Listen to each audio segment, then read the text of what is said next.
La abundancia no es un destino al que llegas, es una decisión que tomas antes de tener ninguna prueba de que funciona. Hay dos tipos de hombres en el mundo, no los ricos y los pobres, no los exitosos y los fracasados. Los dos tipos que realmente importan son estos, los que esperan que su vida cambie y los que deciden cambiar ellos primero.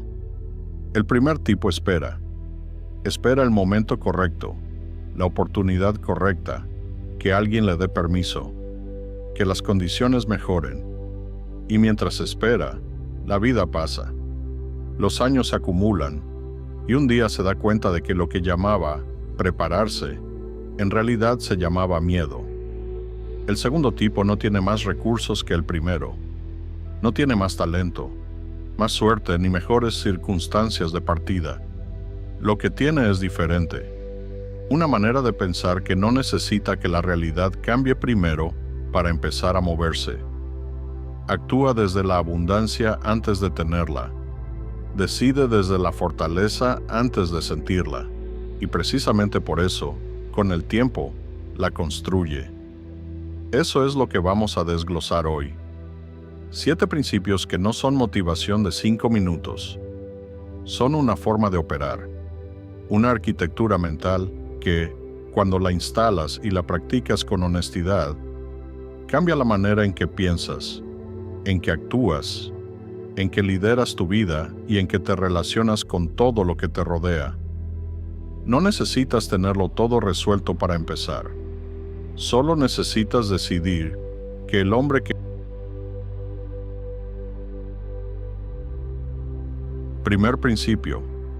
La primera batalla del día. El día no te lo dan. Tienes que tomarlo. Los primeros minutos de tu mañana son la declaración más honesta de quién eres en realidad. Nadie te habla de esto con suficiente seriedad. La forma en que comienzas tu mañana no es una rutina neutral. Es una programación. Lo que haces en los primeros 30 a 60 minutos del día le dice a tu cerebro en qué modo va a operar durante las horas siguientes. Si lo primero que haces es agarrar el teléfono, estás entrenando a tu mente para reaccionar, para responder al mundo externo antes de haber establecido ningún punto de referencia interno. El hombre promedio se despierta y de inmediato se convierte en receptor pasivo. Noticias, mensajes, redes sociales, la agenda de alguien más. Todo entra antes de que él haya procesado nada. Y desde ese punto, el resto del día es reacción en cadena. Nunca dominio, nunca intención, solo respuesta. El hombre abundante hace lo contrario. No porque tenga más tiempo, sino porque entiende algo fundamental. La primera hora del día es el único momento en que el mundo todavía no ha puesto sus manos encima de tu atención. Es territorio virgen. Y lo que haces con ese territorio determina desde qué estado mental enfrentas todo lo demás. No estamos hablando de rituales complicados, ni de rutinas de 3 horas que solo funcionan cuando tienes una vida perfectamente ordenada. Estamos hablando de algo mucho más simple y mucho más poderoso. Antes de que el mundo entre, tú entras primero. Haz tu cama. Mueve el cuerpo aunque sea 10 minutos. Toma agua. Respira con intención. Escribe una sola intención para el día. Eso es todo. No necesitas más. Esos actos pequeños al inicio del día no son solo higiene matutina. Son una declaración. Le estás diciendo a tu mente, hoy yo dirijo. Hoy yo establezco el tono. Hoy no estoy esperando que algo externo me active. Ya estoy activo. Y esa declaración, repetida cada mañana sin excepción, construye con el tiempo la identidad de un hombre que no reacciona, que lidera, empezando consigo mismo. Tu acción concreta. En las mañanas, antes de tocar el teléfono, completa estas 3 cosas. Haz tu cama, toma un vaso de agua y escribe en un papel una sola intención para el día. 3 minutos máximos. Haz estos 7 días seguidos y observa cómo cambia la calidad de tu estado mental al arrancar.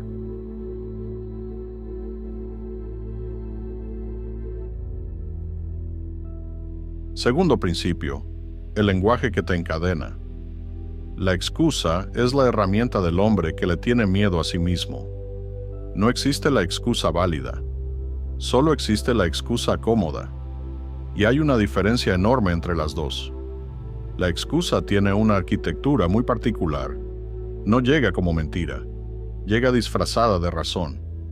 No tengo tiempo, suena lógico. Estoy muy cansado, suena honesto.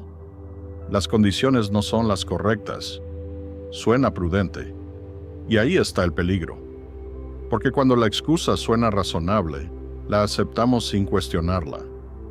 Y cuando la aceptamos sin cuestionarla, le entregamos el control de nuestra vida a algo que no existe. La circunstancia perfecta. El hombre que espera las condiciones perfectas para actuar nunca actúa, porque las condiciones perfectas no existen. Siempre habrá algo que no está alineado, algo que falta, algo que podría ser mejor. Si necesitas que todo esté bien para moverte, nunca te mueves. Y mientras no te mueves, el tiempo pasa. Y el tiempo es el único recurso que no se recupera. Los estoicos tenían una postura radical frente a esto. La responsabilidad no es opcional. No es un valor moral abstracto. Es la única posición desde la que tienes poder real. Porque mientras la culpa esté afuera, en las circunstancias, en otras personas, en el destino, tú no puedes hacer nada. Eres pasivo. Pero en el momento en que dices, independientemente de lo que pasó, la respuesta es mía, recuperas toda la agencia.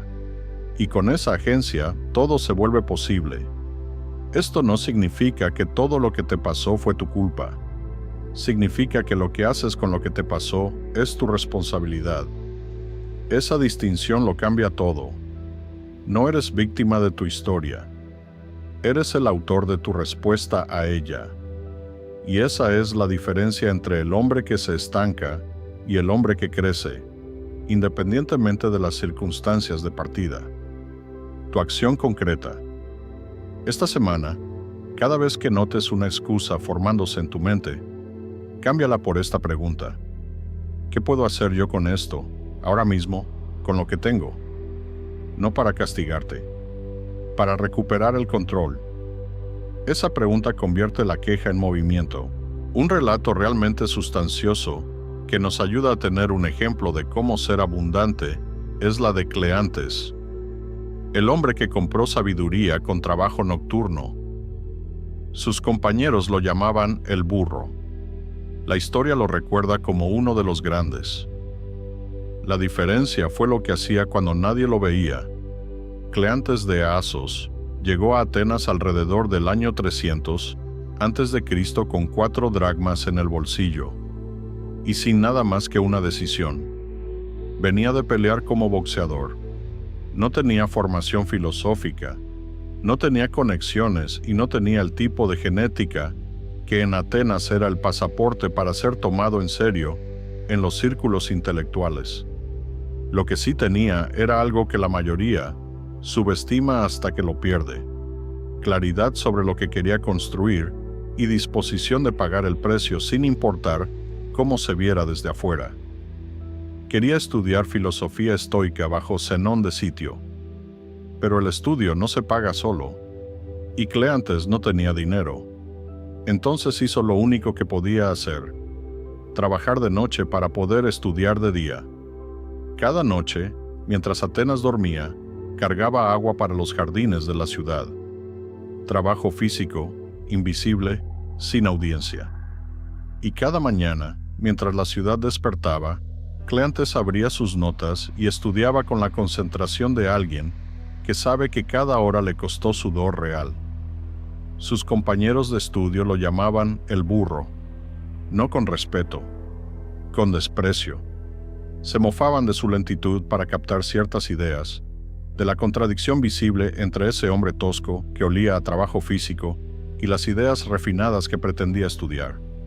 Cleantes lo escuchaba y seguía, noche tras noche, mañana tras mañana, sin negociación, sin buscar su aprobación, sin necesitar que entendieran lo que estaba construyendo. Hay un momento que los historiadores registran y que revela todo sobre su carácter.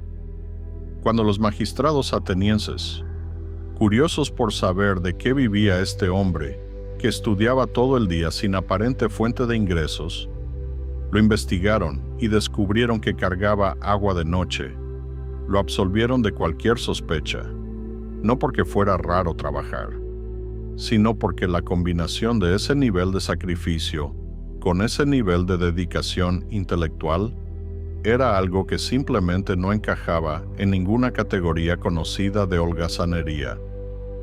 Años después, cuando Zenón murió, Cleantes se convirtió en el segundo líder de la escuela estoica, no por talento precoz, no por conexiones, sino porque había demostrado durante décadas que era el hombre más constante, más comprometido y más coherente del grupo, el que no necesitaba condiciones perfectas para estudiar, el que no necesitaba aprobación para trabajar, el que comenzaba cada día desde un estado de determinación que no dependía de cómo se sintiera. Reyes y generales que jamás lo habrían mirado cuando cargaba agua, viajaban ahora a escucharlo, no porque él hubiera cambiado, sino porque había construido, ladrillo a ladrillo y en silencio, algo que nadie podía ignorar.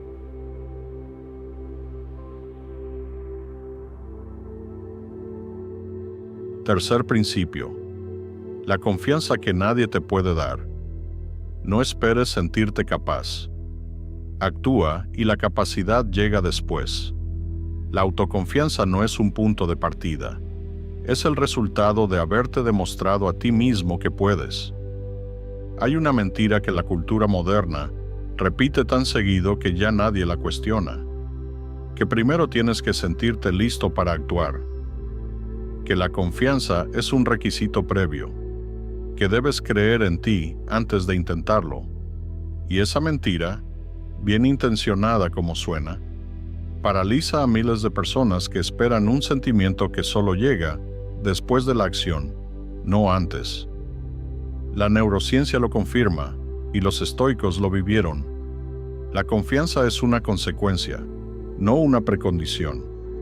Se construye acto a acto, a través de pequeñas pruebas acumuladas de que eres alguien que enfrenta lo que viene aunque tenga miedo. Cada vez que actúas a pesar de la duda, tu cerebro registra esa experiencia. Y con suficientes registros, la duda empieza a perder autoridad sobre ti. No porque desaparezca, sino porque ya tienes evidencia de que puedes funcionar a pesar de ella. El hombre abundante no actúa porque no tiene miedo. Actúa porque ha desarrollado la capacidad de no dejar que el miedo decida. Hay una diferencia enorme entre esas dos cosas. El valiente no es el que no siente miedo. Es el que lo siente y avanza de todas formas. Y cada vez que avanza a pesar del miedo, el miedo pierde un poco de su tamaño.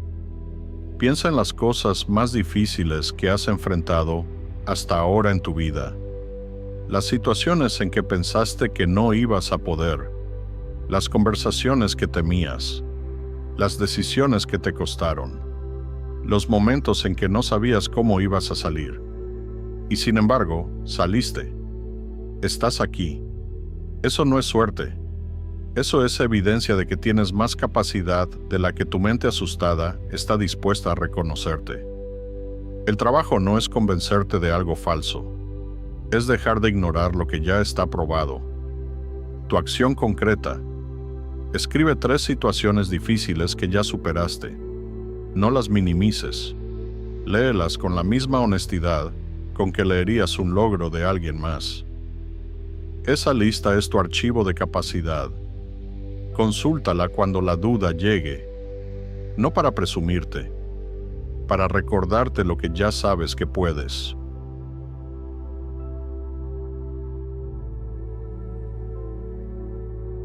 Cuarto principio: el secreto del hombre que siempre llega. El movimiento lento sostenido siempre vence a la velocidad que se agota. No te preguntes si estás avanzando rápido. Pregúntate si estás avanzando. Esa es la única pregunta que importa. El mundo moderno tiene una obsesión con la velocidad que está destruyendo la capacidad de las personas para construir algo real. Todo tiene que ser inmediato. Los resultados tienen que ser visibles de inmediato. El crecimiento tiene que ser exponencial desde el primer mes.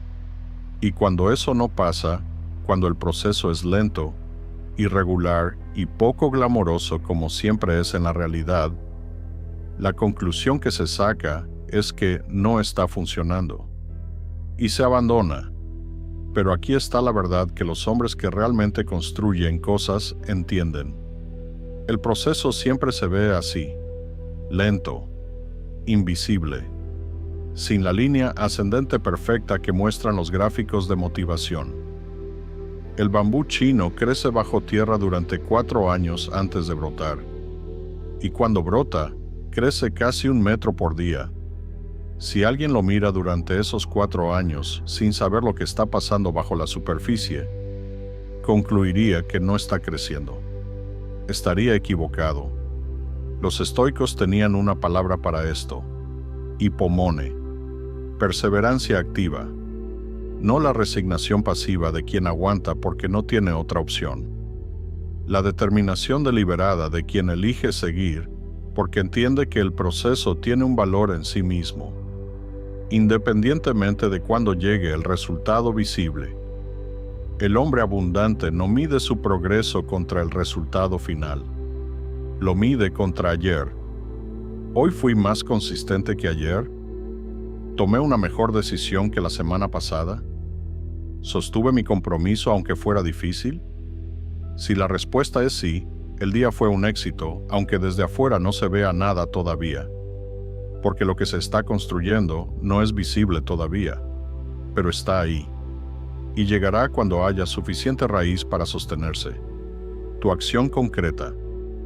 Define tu versión mínima de avance para los días difíciles. No la versión ideal, la versión que puedes hacer incluso cuando todo está mal. Ese mínimo sostenido sin excepción construye más que el máximo que solo haces cuando te sientes bien.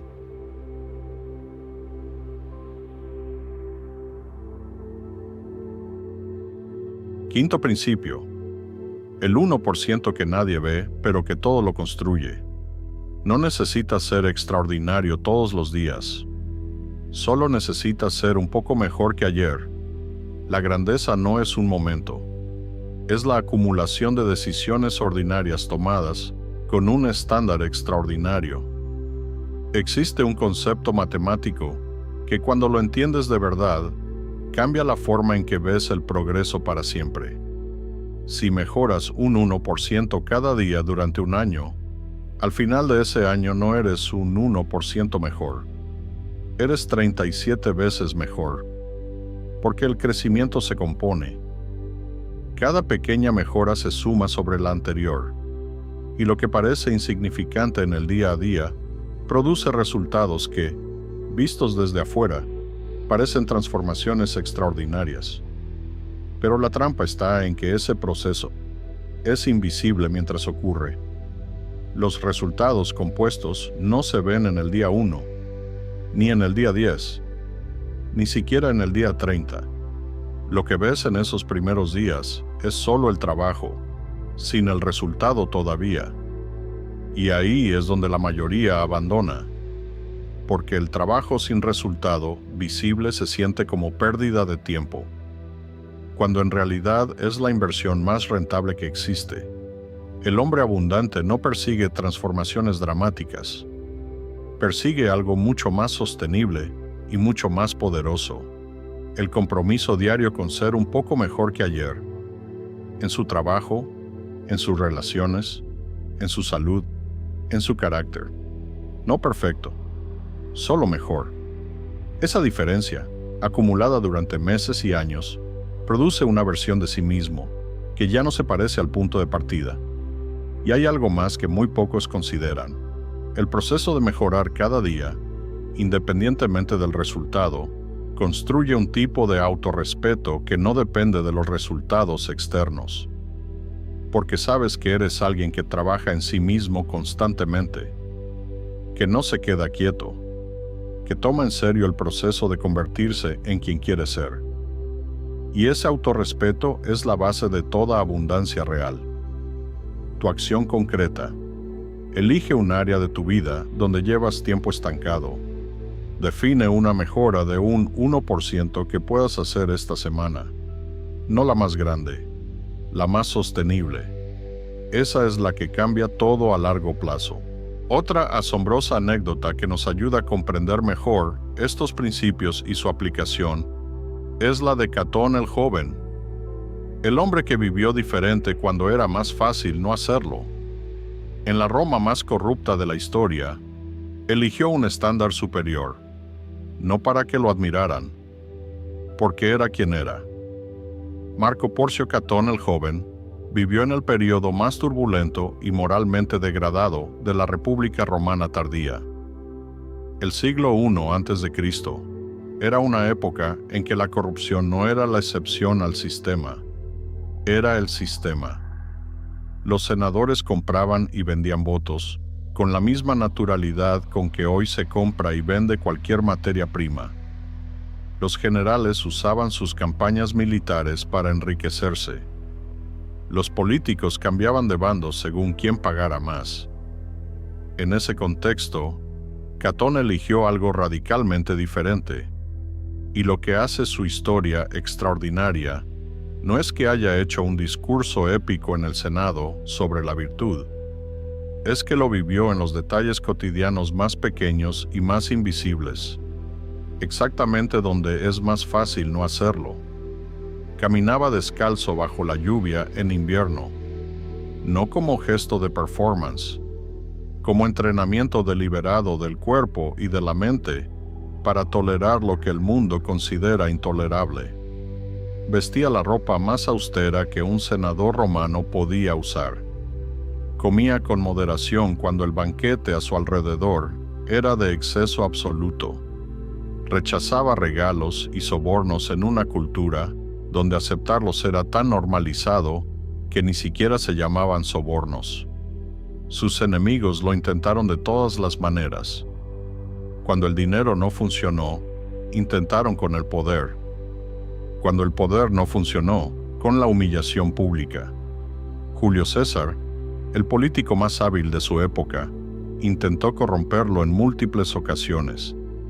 Catón respondía con una calma que sus adversarios encontraban más perturbadora que cualquier amenaza abierta. Porque no había nada que ofrecerle. Un hombre que no necesita nada externo para sentirse completo es, en términos de corrupción, completamente invulnerable.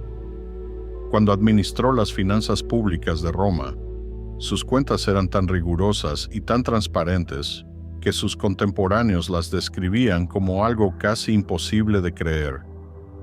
No porque fueran complicadas, sino porque estaban completas. En una era en que todo funcionario tomaba su parte, Catón entregaba hasta el último denario, no para ser reconocido, sino porque eso es lo que hacía un hombre que vivía según sus propios estándares. Lo que hace la historia de Catón tan relevante para los principios que estamos construyendo hoy es esto. Su fortaleza no vino de un momento de inspiración. Vino de años de pequeñas decisiones cotidianas, de vivir alineado con quien decidió ser, aunque nadie lo estuviera mirando, aunque fuera más fácil ceder, aunque el costo de no ceder fuera alto. Eso es exactamente lo que significa mejorar cada día sin necesitar audiencia. Lo que construyó Catón no fue una reputación, fue un carácter. Y el carácter, a diferencia de la reputación, no puede ser quitado.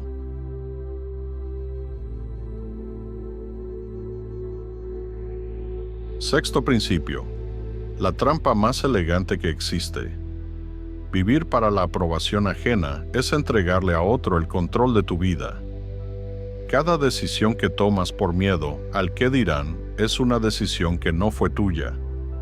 La búsqueda de aprobación es la trampa más sofisticada que existe porque no se siente como trampa. Se siente como relación, como pertenencia, como ser querido. Y en cierta medida lo es. Los seres humanos somos sociales. Necesitamos conexión y reconocimiento. Eso es biología, no debilidad. El problema no es querer ser aceptado. El problema es cuando esa necesidad de aceptación empieza a dictar decisiones que deberían ser tuyas. Cuando no dices lo que piensas porque podrías molestar a alguien. Cuando no persigues lo que quieres porque tu círculo cercano no lo entendería. Cuando vives en una versión reducida de ti mismo para no destacar demasiado, para no generar envidia, para no romper con las expectativas de quienes te rodean. Epicteto, el esclavo que se convirtió en el filósofo más citado de su época, tenía una postura quirúrgica sobre esto. Lo que las personas piensan de ti no depende de ti. Nunca lo dependió. Puedes actuar con la mayor integridad posible y habrá quien te critique de todas formas. Puedes fracasar de manera visible y habrá quien te defienda. La opinión ajena es variable, impredecible y completamente externa a tu control. Construir tu autoestima sobre algo así es construir sobre arenas movedizas. El hombre abundante establece su propio estándar y lo vive, no porque sea arrogante ni indiferente a las personas que lo rodean, sino porque entiende que la única opinión que tiene autoridad real sobre quién eres es la tuya, y que cuando dejas de pedirle permiso al mundo para ser quien eres, algo fundamental se libera. No es soberbia, es claridad, y desde esa claridad, tus decisiones dejan de ser gestiones de imagen y se convierten en expresiones reales de carácter. Tu acción concreta. Identifica una decisión que has estado postergando por miedo a lo que alguien podría pensar. Hazte esta pregunta. Si nadie fuera a enterarse jamás, ¿qué harías? Esa respuesta es la tuya. El trabajo es tener el coraje de actuar desde ahí, no desde el miedo al juicio ajeno.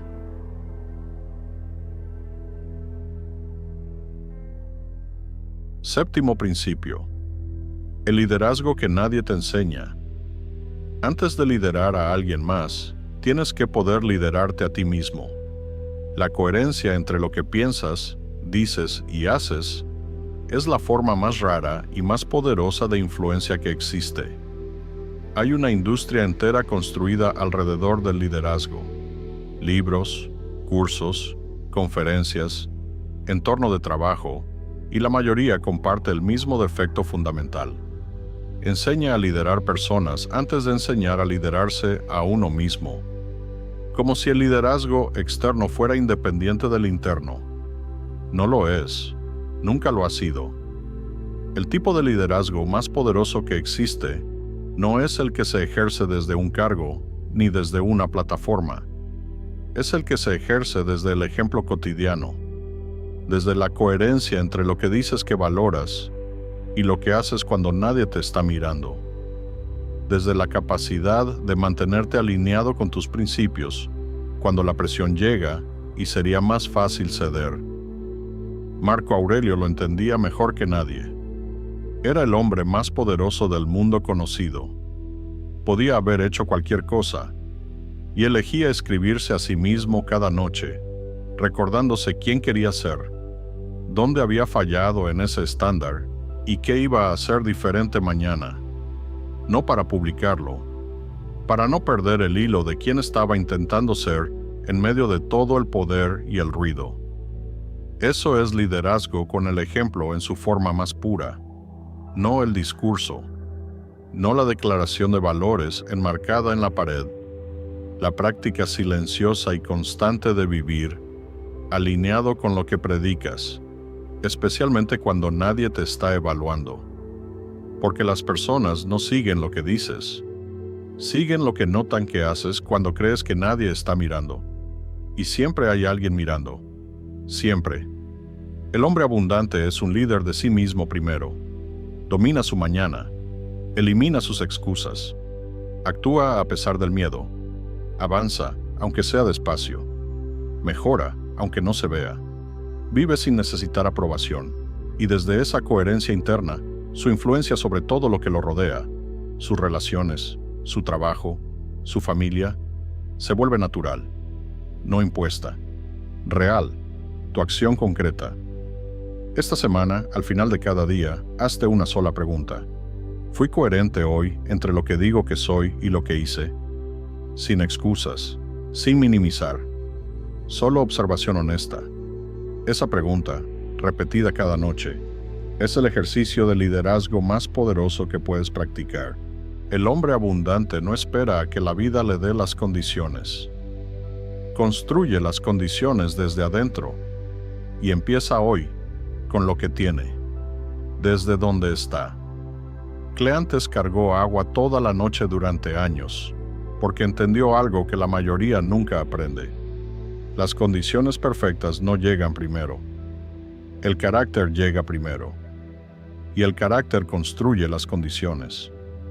Catón vivió en el ambiente más corrompido de su época y eligió un estándar diferente, no cuando fue fácil, sino especialmente cuando no lo fue. Ninguno de los dos esperó sentirse listo. Ninguno esperó que el mundo cambiara para empezar. Decidieron quiénes iban a ser y luego vivieron desde ahí. Eso es exactamente lo que significa pensar y actuar como un hombre abundante, aunque todavía no lo seas. Los 7 principios que vimos hoy no son una lista de cosas que hacer. Son una forma de operar. Una arquitectura mental que, cuando la practicas con honestidad y constancia, empieza a cambiar la manera en que te percibes a ti mismo. Y cuando cambia eso, cambia todo lo demás. No intentes aplicarlos todos mañana. Elige uno, el que más te incomodó mientras lo escuchabas. Ese es el que más necesitas. Trabájalo esta semana con seriedad, sin anunciarlo, sin esperar aprobación.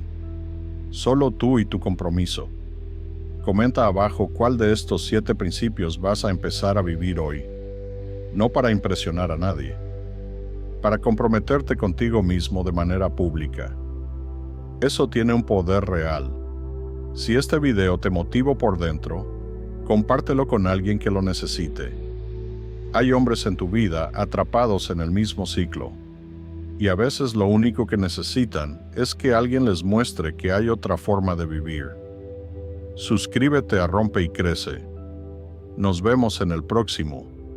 Mantente firme, mantente en movimiento, mantente libre.